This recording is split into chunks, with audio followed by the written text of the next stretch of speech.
We have somebody else coming on the show, TK. Bring him on. And he's from Canada, but he's not living here anymore. And he is not pleased with the way things are going here in this country. I want to know.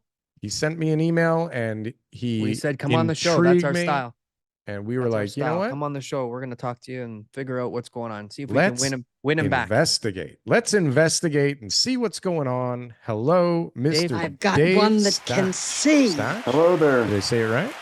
Yes, you did. Awesome. Well, right. Mr. Stach. Nice and clear. Good connection. How are you, Dave? Yep.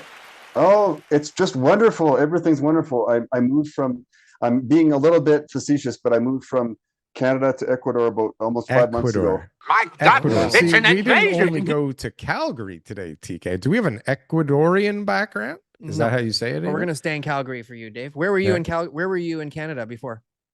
I'm originally from Windsor, Ontario, but I lived all over the place in Canada in the past 10 years or so. But when I left, pardon me? Did you ever live in Calgary? No, but I was living in Gatineau for the past 3.5 years before I moved here. Yep. Oh, yeah. Ain't nobody got so why all the movement? What's going on?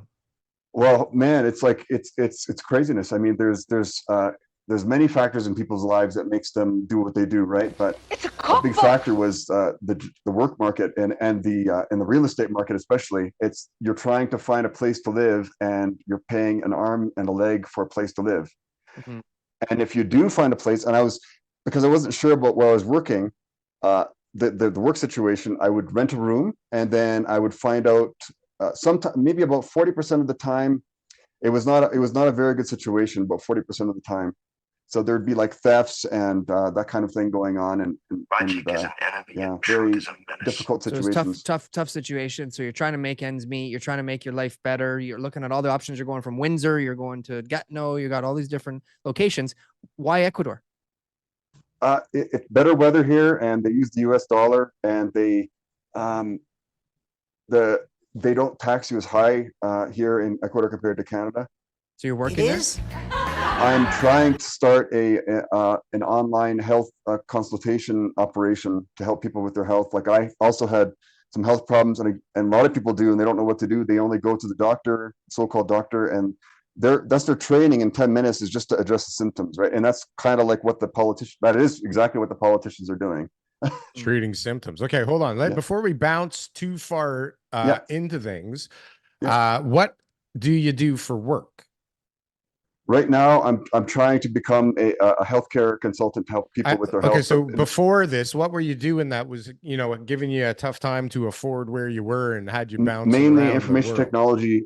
There was IT. There's a lot of it was mainly that, and so doing that kind of work, I was trying to explore the world and trying to make sense of things, and especially IT. And I kind of said to myself, I don't want to be in this anymore. Watch children and watch their mouths. I guess that whole industry got decimated by India and kind of the internet and, everybody outsourcing a lot of that like we saw to other countries, right?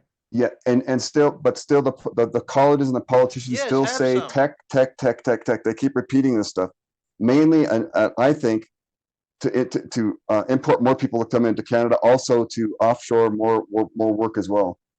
Well, look at all the AI stuff now that's getting replaced, right? So there's a ton of jobs that kids are working really hard to do that will no longer be that useful. Now, those skills will still be translated into other things because they're young and whatever else. But when you're 40 and that's what you were relying on, and then all of a sudden you're replaced by a robot, it's kind of kicking the teeth, This is a So like, what kind of stuff was happening in Canada? Like, what's like to leave? Like, come on, there's a lot of people like, job markets and living situations. Like that's, common. I'd say everybody has some sort of employment or living situation issue at one point in their life. What makes you leave the country that you're born and raised in? Well, the past 4 years, that was what did it for me. But I saw this stuff coming more than 10 years ago, and people around me were they're just saying to me, Dave, you're that's cuckoo crazy. This will never happen in Canada. So 10 years ago, take us back to crazy land. And 10 years ago, what was on your radar? No, you're not crazy, obviously. I said we love crazy. We love hearing that. Did you just call him crazy right to his face? Crazy. You know how many things I've pressed the mute button, bro. Darryl has got his ideas And I have been some really, crazy come ideas. on, Daryl. Why do you think he We're trying emailed to me, for God's We're trying to get sakes? I mean, subscribers honestly. here, But then Let's some get of the the things best that he talks people about internationally, there's bring some them truth in. to it. Anyways, There's a lot Dave. of truth over here. But so Dave, okay, so you are not happy with this country. You have decided to leave the country. You have health issues, and in a country that's known for its health care, it seems odd that you would leave this wonderful health care for Ecuador. No, I don't have health issues anymore. That was in the past, right? Wow. So I'm trying to help people with that kind of thing now. So that's the thing. So But what and are the also, things that you were this is saying? a huge topic, but go ahead. Your friends, like you were telling your friends 10 years ago, like, oh, Yeah, what Canada's were going to the- be yeah. what? It's going to be run by Fidel Castro's son, and that he's going to make us all lock down, and that he's going to break up our protests using the Emergencies Act unconstitutionally? Or Did you like, see it what coming? were you like? Give me the example of some of the things that you knew about before they happened. Well, if you search my name online in newspapers, I was writing about it. I was saying they're not protecting us from what's coming, and like these policy documents that the things that happened, there was already been written about by the big think tanks. So anyway, I was telling people about that, like, what I thought was going to happen, and they're just thinking, oh no, it can't happen, not in Canada, it can't happen here. It only happens over there, right? Yeah. So were you at the trucker rally last time? Yeah, I was there almost every day. Yeah, You were there yeah, every believe me. day. Oh Yeah. God. Okay. Nice. So hold on. What was that like? There we We're go. organizing another one if you want to come back. Are you Oh, going? yeah, I would love to, but there was no violence as they were claiming. There might have been some extremists there that might have been paid to disrupt things, which always happens in any kind of event like this. But what I saw there was nothing like the media was claiming. So I haven't trusted the media, and I haven't watched TV on a regular basis in about more than 20 years. So it just shows you. It's just like this stuff is just a lot of the messages we get in the media are just totally inaccurate. Take him to Detroit. Right. Is there Almost. anything that you predicted though, Dave? Like I'm trying to get a clear picture here. Like what is it that you were What did you talking see about and coming? writing Yeah. about where it was like, these are the things that Canada's going to happen. And then all of a sudden it was like, now everyone knows you were onto something. Well, it's a systems approach. You have to look at things through a systems approach. So you look at the real estate market, especially what was happening. They were there was a lot of so-called experts more than 10 years ago saying that the housing market was overheated. It was more than 10 years ago. Okay. So you put all these things together, and you might watch. There's famous so-called conspiracy theorists online. There's a bunch of names out there. You just have to read these people, and you'll see what. And some of So the you're more talking about the fact that housing prices have come down. And so that was something that you were always saying was, hey, housing prices are going to come down one day. yeah, they have to. They obviously have to. Have they come down? I think overall in some bigger markets they have, yeah. But yeah. But I mean, like right now, unaffordability is actually at an all-time high, right? Yeah. And so because of interest rates and the way incomes are and prices, like that's usually how we base, the markets on. Like you say, okay, like is this affordable based on everyone's income? Can you afford to live in these houses? And 10 years ago, we would say, no, this is crazy. It's too high. And then it got worse. And then the interest rates went up and prices came down a little bit. And then it got even worse because the monthly payments now are what's holding everyone back. And So causing most of the inflation. Are you forecasting further changes to our affordability? Like, do you feel like we're going to start to see the market correct even further? Or is that something that you're not really paying attention to right now? I'm paying attention to it. It's a big topic, but there's a lot of things happening. I think we're going to, unfortunately, the sad part is I think we're going to see more public sector involvement in the housing industry when it was their it's a lot of the politicians were keeping like the Bank of Canada was. They're running the whole show. They play God with our lives. So all these manipulations that they've been enacting over the past 10, 15 years, it's just starting to come home to roost now. Trying to suppress things, trying to suppress all kinds of things, mainly for political gain, is starting to come home to roost now. And now they're making all these drastic changes. And now we're starting to see more mentions of the World Economic Forum as well. What are your thoughts on WEF? So if we penetrate the cabinet, are we getting further? I was told by the sources that I have, which is some YouTube video, that Trump gaining power is going to be a hit to the WEF and that they're going to try to do everything they can to stop it. Yeah, if you look at these names, some of the WEF founders came out publicly and said that like one guy's name Hadiji, I can't remember his name, but his son came out and said his father came out against Klaus Schwab. So you can see they're starting to get upset with what the founders did, because they're going way overboard. So we're starting to see pushback. What's overboard? Yeah, what is overboard? Is it like the immigration policies? What are they doing that's going overboard?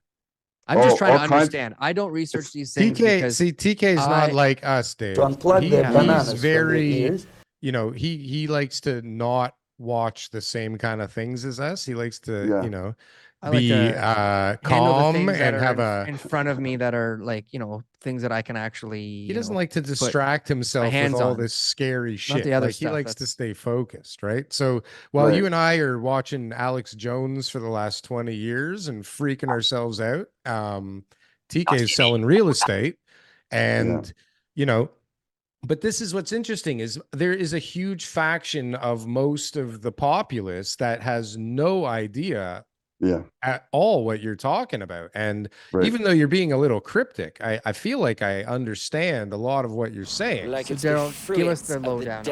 Come on. Well, the lowdown, okay, it goes back way back, and this is like going back to like the pyramid times. Okay, like this is how deep it goes. TK, you don't want to go down this rabbit hole. First of all, let's start when were the pyramid times and UFOs. I've been down the pyramid rabbit hole, and I don't know if we can nail that down to a date. But it sounds funny, but it's not. It's not funny, TK. It's real. Okay. But the truth is, and it doesn't have to be your truth, but the Wuhan lab leak has been proven to be true. The Biden laptop has been admitted to be true.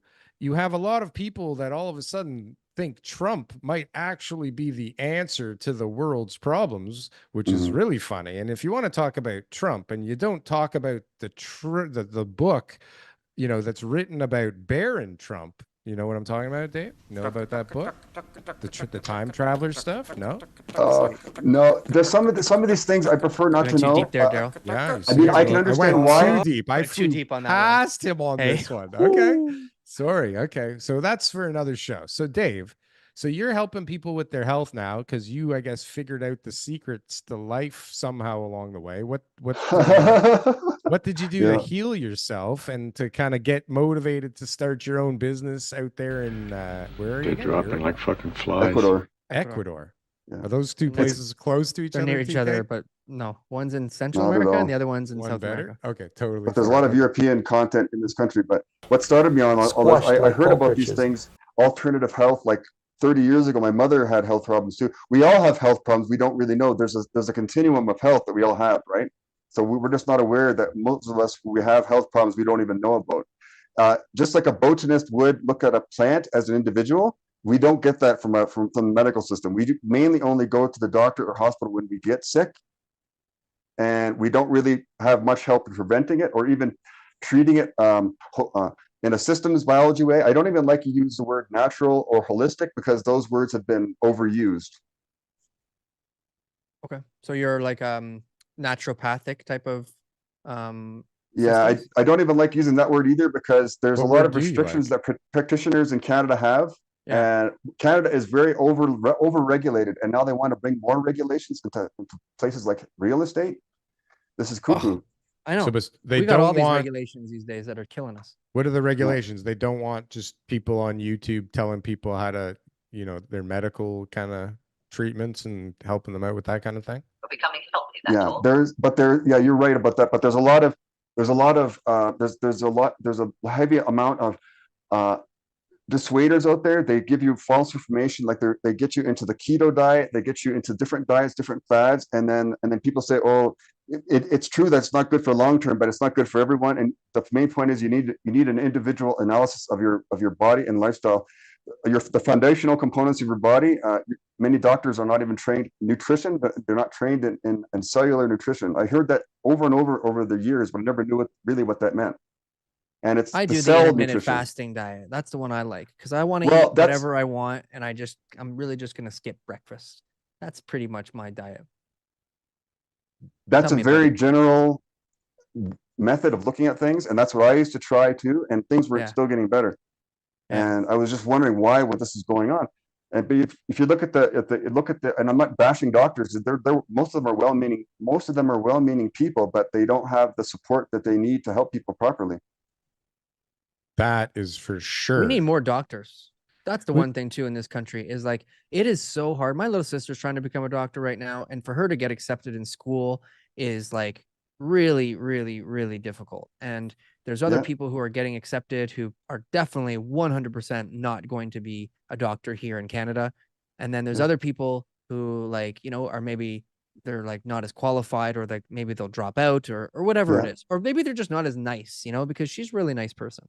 But at the end of the day, we need more like med schools. We got to get people to become doctors, because saying that, you know, you're a doctor and providing like healthcare and all that kind of stuff is great. And I'm sure there's lots of good advice that you would give, Dave. But at the end of the day, in Canada, you have to be a licensed medical practitioner in order to be able to give that advice, because that's just the law. I mean, that's licensed here. You can't be licensed somewhere else and bring it here, which is so we need to get more people with those licenses. Like at the end of the day, you know, follow the rules, but you gotta like, how do we get more people treating people? I don't know how medicine can be different in India than here. Like, why doesn't it just transfer over their license from wherever the hell they working are? on humans over there? Same Like, fucking don't body, they have right? like the same amount of body parts as we do? Like, I don't get it. Well, so Dave sent me a video about a homeless guy here, 27-year-old guy freezing to death, living in a tent. Must be in Canada. In Scarborough, nonetheless, yeah. Scarborough, okay. But freezing to death, it's a good place to be, though, complaining. just for anybody looking by. Well, he's complaining that, you know, he couldn't get into the hotels, but all these other guys could get in the hotels. And so Dave, you felt the need to send me that. Why was that part of the package? Oh, it's more people need to see the reality of Canada, especially people that want to immigrate to Canada. And I see people here in Ecuador all the time. They say they want to move there. And I say, well, I don't know why you want to move there now. Maybe 30 years ago it was a good place.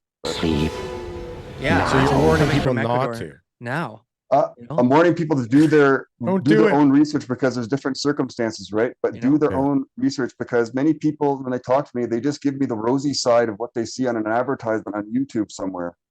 Yeah, for sure. Propaganda. But I was in YouTubers. the Southern Caribbean not too long ago, and Venezuela is really close. And Venezuela's got a lot of issues. And there's a few other countries in South America that have a lot of issues. And I can honestly say to you that I'd much rather live in Canada than any of those places 365 days a year. But I don't really know much about Ecuador. And using the US dollar, I like the sounds of that. You know, especially if you're making money there. Sure. But again, so I don't really have many ideas on, you know, your choice to move to Ecuador and whether it's good or not. But I can tell you wholeheartedly that there's a ton of people living in other parts of the world where they would be much better off living in Canada. I can guarantee that. But as a Canadian, when we're living here for so long and we're used to what Canada was 30 years ago, no doubt about it, it was better. And you've only been there a few months. So, you know, maybe we can follow up with you again in like a couple of years and say like, hey, Dave, are things going well for you or not? Because there are challenges that sometimes, you know, the grass isn't always greener. You know, you go there and all of a sudden you think, you know what, I had things pretty good where I was, and that the simple things in life were always available to me, where here, you know, these guys aren't treating me so good when they got that, you know, rifle shoved in my mouth, right? I don't know if that happens in Ecuador or not, but they don't. I don't places out there where things like that happen. Do they have tent cities in Ecuador? Not that I've seen, no. But even if they do have tent cities, at least you won't freeze to death here. The weather here, at least in the capital city, the weather every day is usually around 70 degrees Fahrenheit every day. At night, it goes maybe to 9 degrees Fahrenheit. So there's no way you'd freeze to death. So we just solved it right here, TK, because they're spending a lot of our tax dollars putting people up in hotels. All they have to do is get a plane ticket for them to Ecuador, and we got a big problem solved, right? Yeah. They don't need a tent. It's warm. They can find a give them a tent table anyways. It's like a bonus, like door price.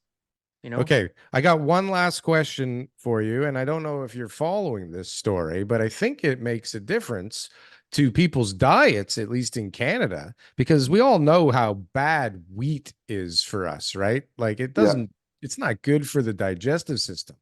And so as part of the carbon emissions program, they have basically declared war on wood burning ovens in the pizza parlors. TK, did you hear about this? We're not going to be A able lot to of eat Italians going to be upset not to get their wood burning pizzas off the menu. This is what they're doing to help us with the climate change. What do you think about that, Dave? Have you heard about that? This is another big topic. There's many ways to look at a lot of things, but do we really trust a group of politicians to take they basically hijack the environmental movement, and then they've turned people's attention to climate change. Just two words, when maybe 50 years ago it was global warming, and it just keeps changing. So, and now they want to apply more taxes. Ozone. We gotta fight the hole in the ozone. Don't use hairspray anymore. Yeah, fucking up the whole ozone. Hey, it's like using a blunt instrument, and we should be distributing decision making instead of centralizing it. Distributing. It keeps coming back to this, TK. This is the second guest today that came up with the online just voting. make all the decisions, guys. What should we send $100 million to that country because they're going to war? Should we have an election or not? Should we put more money into healthcare? Just vote it out. Just vote it out. Vote it out. Use your iPhone. What the hell? Face recognition, and then be like, yes, no, yes, no. This is assuming you believe the voting is Two-time real. authentication factor. We could make this work. Now voting could be real. If you had a double authentication type process, now we got nothing to worry about anymore. No hijacking that system. Yeah. But if you did it like as part of blockchain, like Cody was saying earlier, and everybody had one coin that they could vote on everything with, not a CBDC, just the voting coin, right? And everybody could and everybody saw what you voted on and how you voted. Now we're talking. That's a little bit crazy. What then is people the can secret intimidate shit? other people. Why does it got to be secret? No. If But you at least vote a for it in system. public, if you can't vote for something in public, then you shouldn't be voting that way. You No, bastard. that's good. That's what happens in those countries where everybody was like 100%, like North Korea. North Korea. They're like, which way are you voting? I just want to make sure you're voting. It's not the a right North Korean accent before you go in. That's not North Korean. It's not North Korean. Just I'll for get the people who canceled are if I watching do or real North who are not Korean. watching and who are listening. That was Right. Borat again. Parting words, Mr. Stach, because we do have to wrap up now. It's been the longest episode of all time, I think. You got me. I would say, be careful what you're doing in Canada, because try to stay where you are, and if you need to go try to get help from other family members of the community, because there's a lot of people struggling right now. Yeah, a lot of people. It's been like this for 20 years, but not as bad. But Dave, we wish you the best in Ecuador. We hope that your healthcare business, does everything that you wanted to, and we really appreciate you coming on the show today. There's going to be a link to his website down below in the description. And Dave, you have a good time out there, and you stay in touch, mister. Thank you. See you later. We'll see you soon. Thank you. What a banger this was. We went all around the world today. We're in Calgary. We're in Ecuador. Very insightful. Everybody was super insightful. I feel like I learned a lot. All I know is the Canadian real estate show is about more than real estate here, guys. Today it was about more than real estate. Community wearing the same shirts. About a community wearing the same shirts. That if you send us $20 with your address, you're getting a shirt. Don't you want to wear this shirt? Come on, I got boxes of this stuff at home here. I can't let them sit around here forever. It's taking. Is there more than the ones I have here? I gave you a fraction of the ones I gave you. No, God, that's nothing. You just gave me the really big ones. I gave you a variety so that you've got some options to give to your people, and I'm going to give them to my people and send things out. Gigantic. Well, TK, I think we got somewhere today. I don't know where, but we got somewhere. That's for sure. It was a good show. I had a lot of fun. We learned some things. I feel like we didn't really talk about real estate. There wasn't a lot of real estate going on. Not a lot of real estate. Sorry, guys, but we tried. Not that anybody's still listening. We could just be sitting there going ooga booga, chicka lugga lugga, booga dooga. And nobody would know the difference. So River that's all I got, Darryl. Yeah, me too. I'm out. I'll see you next week. All right.